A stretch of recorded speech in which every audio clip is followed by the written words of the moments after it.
When we first started, we had no idea what we wanted to do. We had no training. Then we partook in some workshops with First Peoples Cultural Language Council. They showed us what mentorship would look like. So we were like, oh, okay, and we kind of didn't know what we were doing. They trained some elders that we worked with, and we didn't get funding from them, and we just started. We were like, okay, we'll just start learning language. We started what they call the master apprentice model, but we don't have enough elders to work on the traditional one-on-one style, so we did three with one. We started to build on what our priorities were. We need to have interaction with our elders. We need to learn from L1 speakers, but also the mentorship. And a part of that was learning on the homeland, reconnecting ourselves with our Ilanganuk, with our homelands and the teachings that go with that. There was an elder in the audience who had asked, how do you get the young people to be interested in the language? And your answer was beautiful, it was perfect. And she said, well, maybe the thing is not to try to get people interested in the language, but find people who are interested in the language.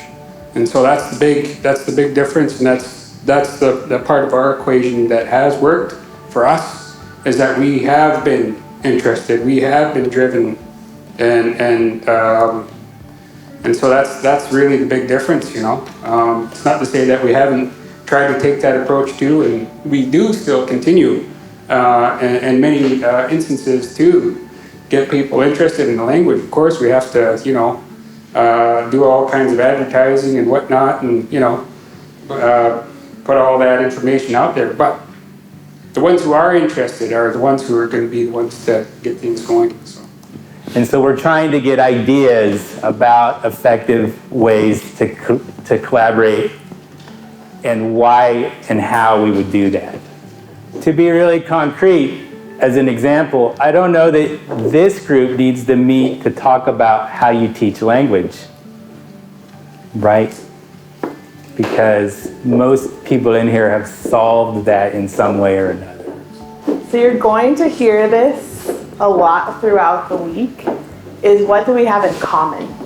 So our intent here is really to move beyond, Jacob put it as a showcase of our methods and learning environments. What I was trying to figure out was, what is the easiest way that I could get 15 young people paid with a living allowance to be able to learn the language? Because that was the barrier, that if somebody wanted to learn the language consistently and on a regular basis, they needed a sustenance amount to survive, basically. So knowing that there was two ways I could go about it. I could try and fundraise $250,000 to pay for 15 students to be paid to learn a language, or if I can get a university to provide an accredited program that would then allow students to apply through the regular funding stream and then get that living allowance as an accredited course, then they can actually just get paid that way. really you just need people that are willing to work the extra, like I mentioned, we were hired to do 10 hours, but we worked 25 hours a week. You know, we were willing to do that. We were passionate about that. We were hungry for that. We were in a place where we were mature enough to do that.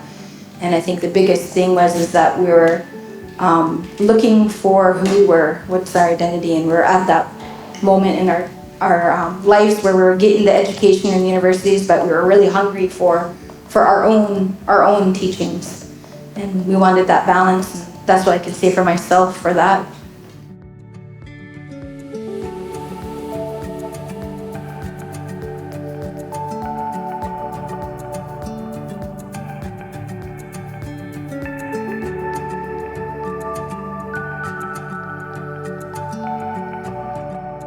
Because really, our goal at Six Nations is not to create language programs.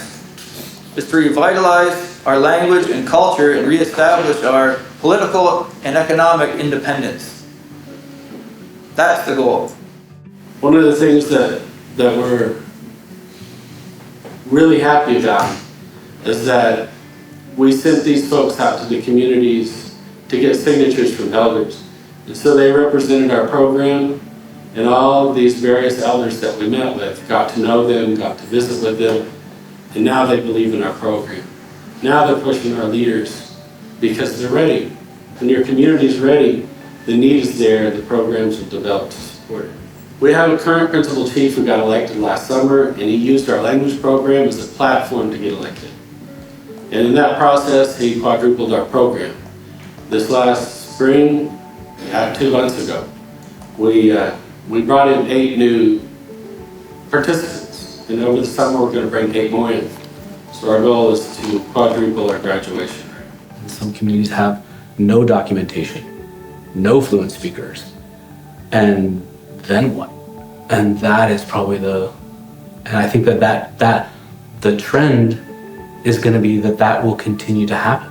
You know, language programming for all levels is super important. I do feel like that's sort of like a missing piece in a lot of places, and that's definitely, I think, seeing many different solutions for the problem of how to engage in adults in sort of like an immersion situation, or even non-immersion, a language learning situation. That's a thing that I'm very excited to see more of. As an advanced speaker, you're much more articulate. Very rarely do you make mistakes, and you become more well-spoken, more well-versed. And overall, what we really push for is more creative with your language use. And graduates, not every graduate wants to be a teacher. So we try to push them towards their natural skills. Some people are storytellers. Some people are artists. They want to create more with the language resources. Some people just want to go and just live life, raise kids in the language, which is amazing. And that's what our program does. And I'd say to communities, Native communities, that I'd suggest to invest in your own people and their own skills, and to try your best not to reinvent the wheel, because there's a lot of people doing a lot of work all over, and people tend to get siloed in their own community, and the opposite's also true too, where the people will learn from other communities and try and reproduce it exactly the same, but not realizing that we are all unique and we have to do things specific to our own communities. So I always tell people that our school for kids is actually a front for adult language learning, and that's because there's lots of funding to teach kids, and there's almost no funding to do adult language learning. And so, half of our program is the school we run for children, but then the other half of our program that is kind of layered under that is teaching our teachers to speak Salish. And so we hire people who don't know how to teach and don't know any Salish at all, and then we spend 3 years teaching them the language and teaching them how to teach. And so, year 4, they become lead teachers in their own classroom. So we recognize that these adult second language speakers in our community are a high priority demographic, and it's essential and timely to really focus on their needs, because there are now many graduates of the adult immersion program combined with the first generations of elementary immersion and they now need the most support and motivation to raise their young families in the language. So in summary, the components of a successful Indigenous language program creates proficient speakers, increases their cultural knowledge, strengthens their identity, enriches their worldview through an Ongwehongwe perspective, fosters intergenerational relationships in the language, increases their connection to community, strengthens their connections to the place and the land, and it then enables them to contribute to the greater effort of language revitalization. Yagiram, Ungwe. We are human beings. It's in our nature. And great things can be achieved when people work together. The most important thing I realized, it took me a long time to realize, this has only been in the past 5 years or so, is that we're really doing community building. Like, we're rebuilding our identity. And we need that as the foundation before our community is going to really, really care about the language. And so, and our community does care about the language, but I think the foundation has to be strong. The foundation has to be, we are a community of Miami, of Miami people. We want to be around each other. We like to be around each other. We care about the future of our community.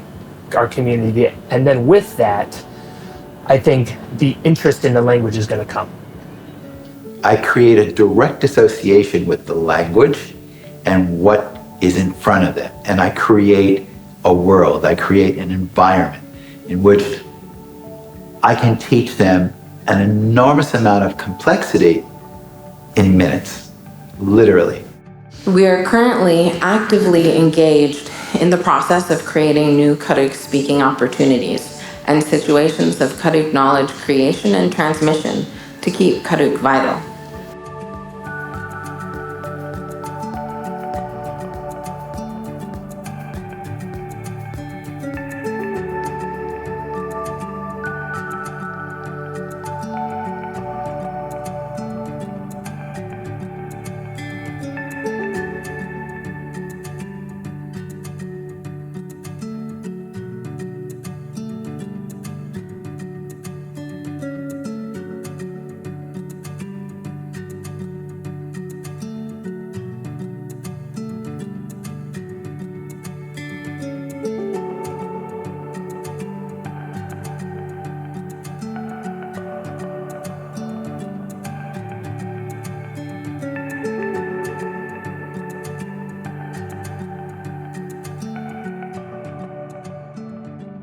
It's quite chocolate, moxen.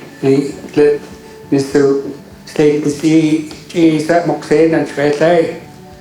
Called now that is quite. Just once again acknowledging you guys for being here, you know, and to partake in this discussion.